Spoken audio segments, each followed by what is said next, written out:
Very good morning, dear students. Today we will discuss chapter number 10 of science, that is force and friction. As you already know about the force, as we have discussed in previous classes. Okay, what is force? What are the different effects of the forces and types of forces? We have discussed about the mainly two types of forces, that is contact force and non-contact force. In non-contact force, we have uh, discussed about the gravitational force, electrostatic force, magnetic force, and in terms of contact forces, we have discussed about the applied force. Now we are uh, at the topic of friction. Okay, in this topic also we have uh, discussed about the friction. What are the factors that affect the friction? Types of friction: static, kinetic, rolling, sliding, and what are the causes of frictions?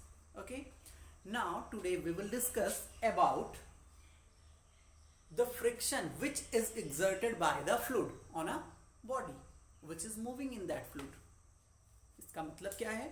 इसका मतलब सिर्फ इतना है कि जैसे अभी तक हम लोगों ने क्या पढ़ा हुआ था, हम लोगों ने ये पढ़ा हुआ था कि कोई भी ऑब्जेक्ट किसी सरफेस पे मूव कर रहा होता है तो दोनों के बीच में क्या लगता है? फ्रिक्शन लगता है। और दोनों की दोनों सरफेसेस कैसे होते थे?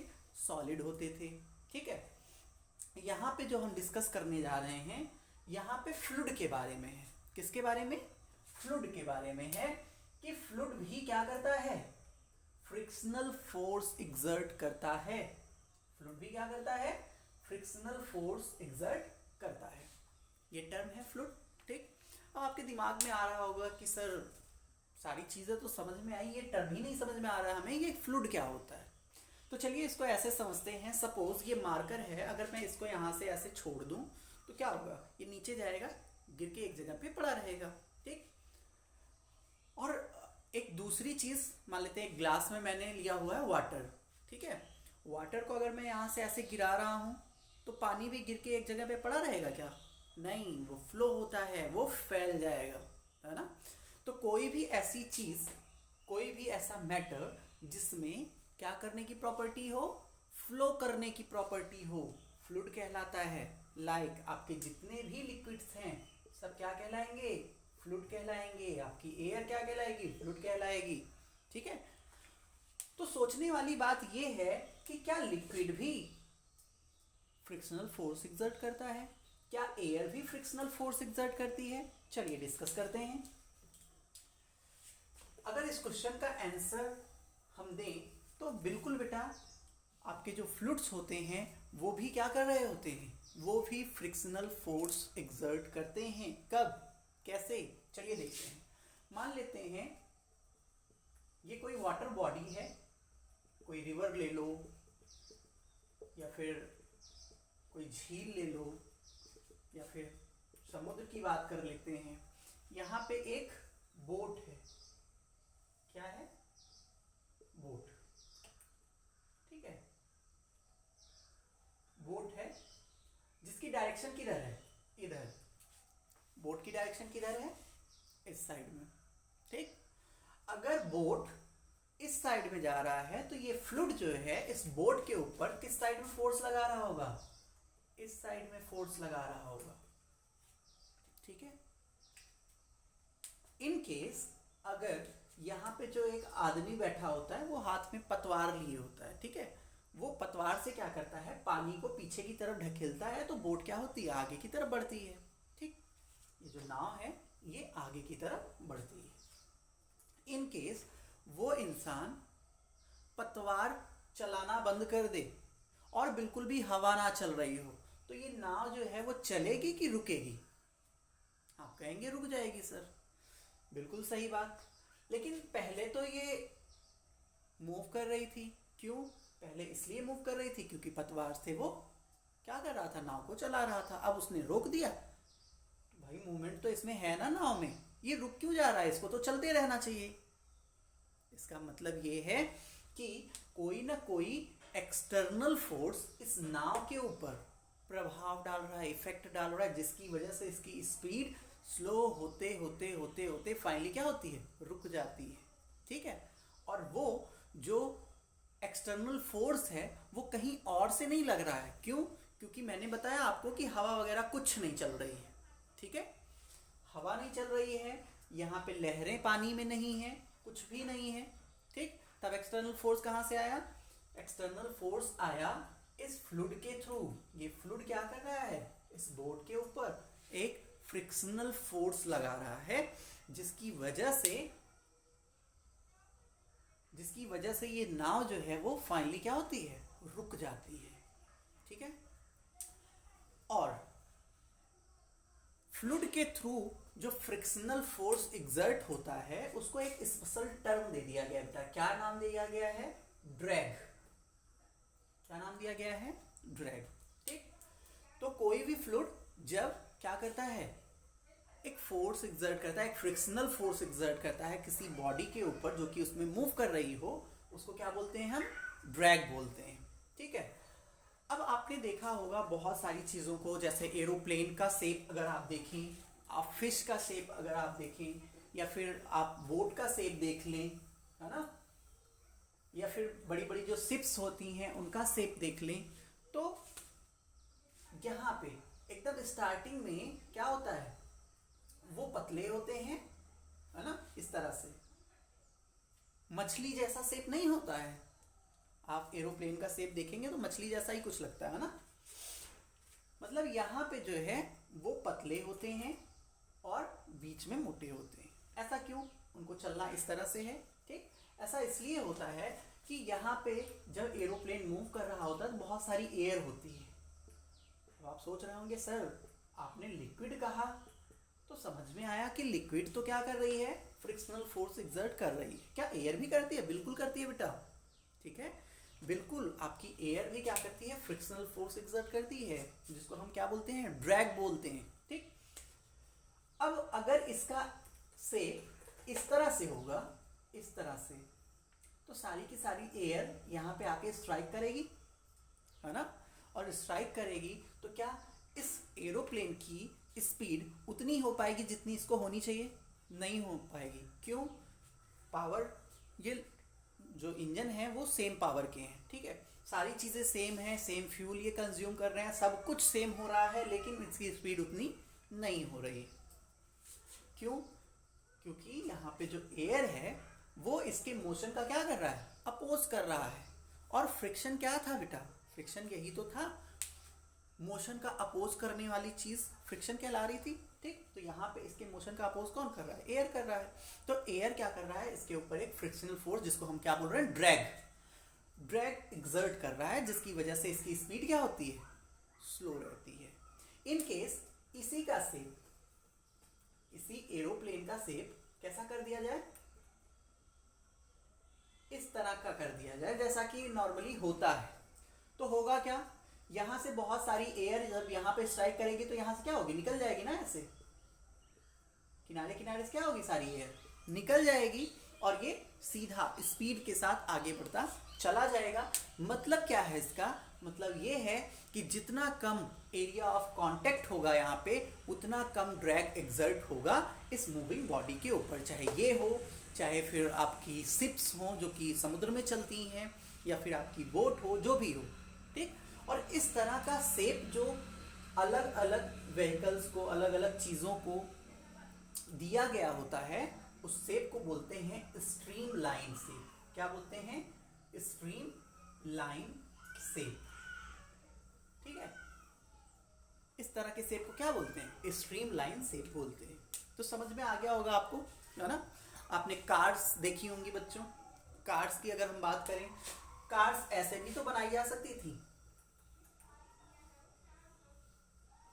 ऐसे भी तो बनाई जा सकती थी कार्स, है कि नहीं, लेकिन ऐसे होती हैं क्या, नहीं। फिर कैसे होती हैं कार्स, अभी जो स्पीड वाली कार्स होती हैं आप देखेंगे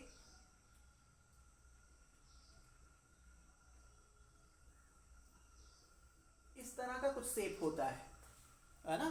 क्यों होता है इस तरह का शेप, इस तरह का क्यों नहीं होता, ये जो पोर्शन है यहाँ पे जो एयर होगी वो स्ट्राइक करेगी, जिसकी वजह से इसकी स्पीड उतनी नहीं हो पाएगी, लेकिन यहाँ पे जैसे ही एयर आएगी यहाँ से क्या होगी,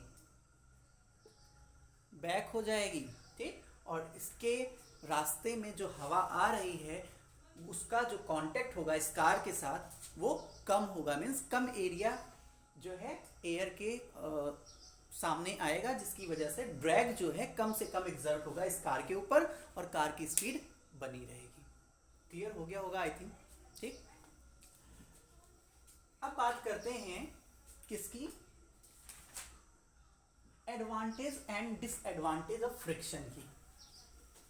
फ्रिक्शन के बारे में तो हम लोगों ने पढ़ लिया कि फ्रिक्शन होता क्या है, ठीक, कितने टाइप का होता है, कौन कौन से फैक्टर हैं जो फ्रिक्शन को अफेक्ट करते हैं, ये सारी चीज़ें हम लोगों ने पढ़ ली।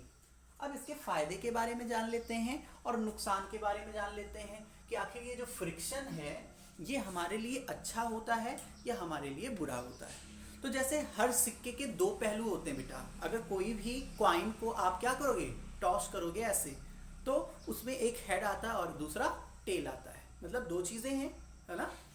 ठीक वैसे ही कोई भी एक चीज़ हो उसके दो पहलू होते हैं, एक तो एडवांटेज और दूसरा डिसएडवांटेज, ठीक। तो फ्रिक्शन के भी एडवांटेज भी हैं और डिसएडवांटेज भी हैं। तो डिस्कस करते हैं कि एडवांटेजेस क्या हैं और डिसएडवांटेजेस कौन कौन से हैं। तो अगर एडवांटेज की बात करें तो ये फ्रिक्शन ही है जिसकी वजह से हम अपनी व्हीकल्स को रोड पे चला पाते हैं। अगर फ्रिक्शन ना हो तो आप अपनी व्हीकल्स को रोड पे नहीं चला पाएंगे, इवन आप खुद भी नहीं चल पाएंगे। क्यों? क्योंकि जब आप चलते हैं तो फ्रिक्शन की वजह से ही आप में मोशन होता है, तभी आप चल पाते हैं और तभी आपकी बॉडी के ऊपर आपका कंट्रोल होता है। बरसात के सीजन में किसी ऐसी जगह पे जहाँ पे बहुत ज़्यादा चीज़ें सरकती हों, ऐसी जगह पे आप पाँव रखिए, आप तुरंत गिर जाएंगे। आपको जाना होगा इस साइड में, आप चले जाएंगे इस साइड में। क्यों? क्योंकि वहाँ पे फ्रिक्शन कम होता है या ना के बराबर होता है। केले के छिलके पे जब हम पैर रखते हैं तो क्यों हम लोग फिसल जाते हैं, क्यों गिर जाते हैं? कारण ये है कि केले के छिलके में स्मूथनेस होती है, रफनेस नहीं होती, जिसकी वजह से फ्रिक्शन वहाँ पे ना के बराबर होता है। और जैसे ही हम पैर रखते हैं वहाँ पे तुरंत क्या कर जाता है, वो सरक जाता है और हम गिर जाते हैं, ठीक। तो फ्रिक्शन की वजह से ही हम अपने व्हीकल्स को रोड पे चला पाते हैं, ब्रेक लगाते हैं, जहाँ पे रोकना चाहते हैं रुक जाता है, जहाँ पे चलाना चाहते हैं चल जाता है, जिधर मुड़ना चाहते हैं मुड़ जाता है, ठीक है।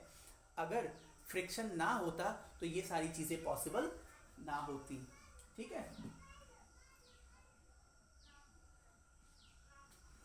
अब बात करते हैं डिसएडवांटेज की।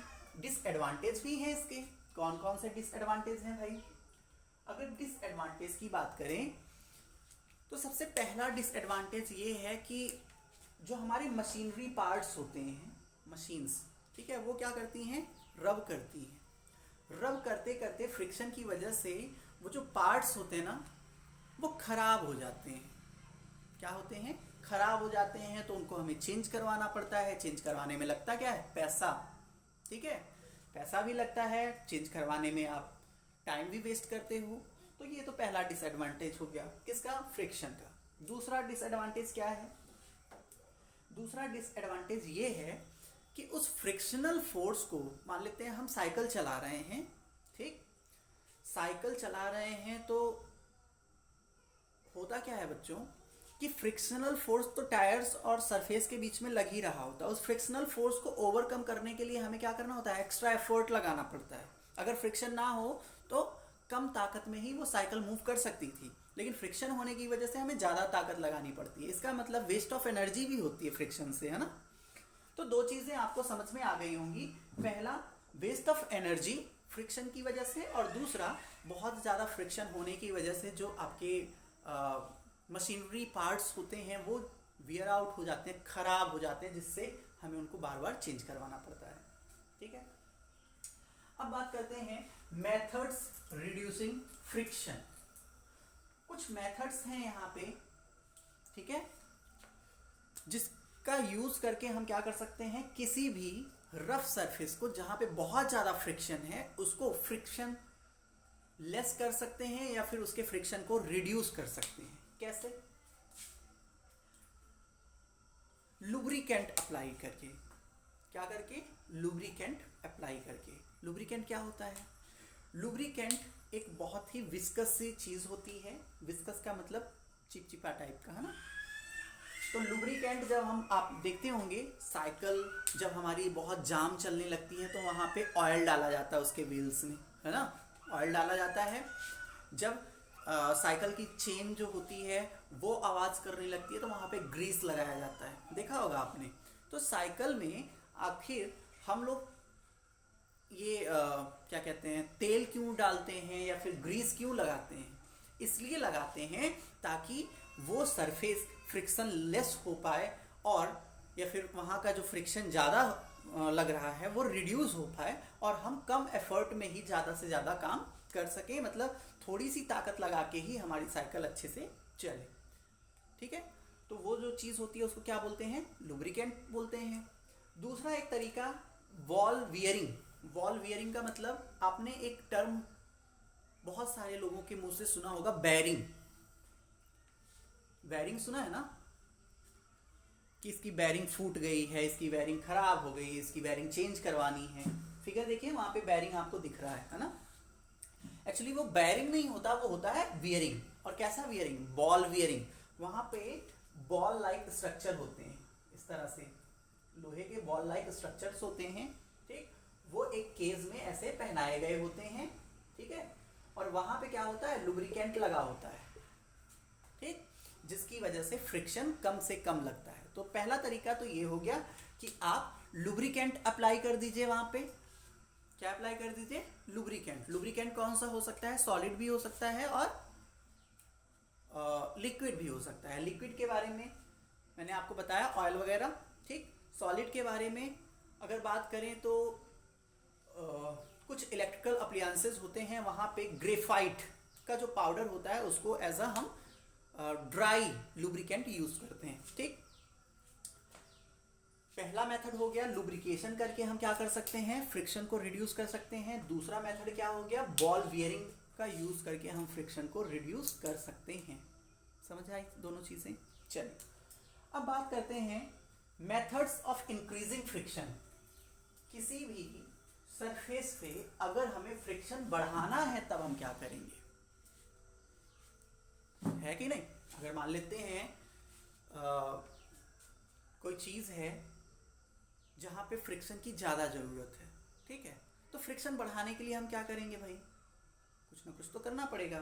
जैसे आपने देखा होगा बच्चों, जो हमारे बड़े बड़े व्हीकल्स होते हैं, लाइक आपके ट्रक हो गए, बस हो गए, या फिर आपके ट्रैक्टर्स हो गए, वहाँ पे जो उनके टायर्स होते हैं चलते चलते क्या होता है? ख़राब हो जाते हैं, ठीक, घिस जाते हैं, जिसकी वजह से वहाँ पे उतने ज़्यादा जो स्लॉट्स होते हैं, जो डिज़ाइन बनी होती है ना अलग अलग, वो डिज़ाइन सुंदर लगने के लिए नहीं बनी होती, वो डिज़ाइन बनी होती है किसके लिए? ग्रिपिंग के लिए, ताकि सरफेस के साथ उसका ग्रिप अच्छे से बना रहे, ठीक, वहाँ पे फ्रिक्शन अच्छे से रह पाए, इस वजह से वो डिज़ाइन बनी होती है। जब चलते चलते व्हीकल्स के टायर्स जो हैं वो घिस जाते हैं तो होता क्या है? फ्रिक्शन कम हो चुका होता है। और आपने देखा होगा बरसात में हम लेके मोटरसाइकिल जा रहे हैं या साइकिल जा रहे हैं या फिर कोई कार है जिसके टायर्स की जो गोटियां हैं वो घिस चुकी हैं, तो आप देखते होंगे ब्रेक लगाया हमने, वो स्लिप हो गई, सरक गई। ऐसा क्यों हो रहा है? ऐसा इसलिए हो रहा है क्योंकि वहां पे फ्रिक्शन नहीं है या फिर कम यूज हो रहा है, ठीक। तो हमें क्या करना होता है? आपने सुना होगा रबरिंग के बारे में, रबड़िंग, ठीक है। जो बड़े बड़े व्हीकल्स होते हैं बच्चों, उनके टायर्स जो हैं काफ़ी महंगे आते हैं। टायर्स हर बारी टायर्स को चेंज कराना थोड़ा सा मुश्किल होता है, तो लोग क्या करते हैं? वहाँ पे रबड़िंग करवाते हैं। रबड़िंग का मतलब एक पतली सी लेयर चढ़वा देते हैं, ठीक है, जिसमें क्या बनी होती हैं? गोटियां बनी होती हैं। पुराना टायर ही होता है, वहाँ पे एक क्या बोलते हैं उसको, रबड़ टाइप का चढ़ा देते हैं। जैसे ये टायर है, इसके ऊपर क्या करेंगे? एक पतली सी लेयर रबड़ की चढ़ा देंगे जिसमें बहुत सारे स्लॉट्स बने होंगे, बहुत सारी गोटियां बनी होंगी, ठीक है। इस प्रोसेस को बोलते हैं रबरिंग, ठीक। तो इस तरह से क्या कर सकते हैं? हम फ्रिक्शन को इंक्रीज कर सकते हैं। और कैसे कर सकते हैं? जिम्नास्ट के बारे में आपने देखा होगा, या फिर कुश्ती लड़ने वाले जो पहलवान होते हैं उनके बारे में आपने देखा होगा, सुना होगा। क्या कि जब वो कुश्ती लड़ रहे होते हैं तो वो हाथ से ऐसे मिट्टी लगाते हैं अपनी बॉडी में, और अपने जो उनका जो विरोधी होता है उनके बॉडी में भी वो मिट्टी लगाते हैं। अब क्यों लगाते हैं? ताकि वो सुंदर दिखें? नहीं, सुंदर दिखने के लिए नहीं लगाते, बल्कि इसलिए लगाते हैं ताकि जब वो उनके बॉडी पार्ट्स को पकड़ें तो वो स्लिप ना हो, ग्रिपिंग अच्छे से बनी रहे। इस वजह से वो मिट्टी जो है उनकी बॉडी के ऊपर अप्लाई करते हैं। ठीक है। और आपने देखा होगा क्रिकेट भी बहुत सारे बच्चे खेलते होंगे यहाँ पे। ठीक, तो क्रिकेट जब खेल रहे होते हो तो जब बैट पकड़ते हो बेटा, बैट कभी कभी क्या होता है आपके हाथों से छूट जाता है ना? तो आप लोग क्या करते हो? मिट्टी लगाते हो हाथों में, देन हैंडल पकड़ते हो बैट का, है ना? और फिर हिट करते हो बॉल को। क्यों ऐसा क्यों करते हो? ऐसा इसलिए करते हो ताकि आपके हाथ में थोड़ा सा रफनेस हो जाए, और रफनेस जब हो जाएगी तो फ्रिक्शन क्या हो जाएगा? बढ़ जाएगा, और जब फ्रिक्शन बढ़ जाएगा तो आसानी से चीज़ें स्लाइड नहीं होंगी, आसानी से चीज़ें सरकेंगी नहीं। तो ये कुछ मेथड्स थे, कुछ डिसएडवांटेज, कुछ एडवांटेजेस थे, ठीक है, जो कि फ्रिक्शन के बारे में बताया गया। आई होप आपको ये सारी की सारी चीज़ें बेटा आपको लगभग समझ में आ गई होंगी। इन केस अगर आपको समझ में नहीं आया, ठीक है, तो नेक्स्ट क्लास में अगर कोई भी डाउट होगा आप पूछ सकते हैं मेरे से। ठीक है, thank you, have a good day.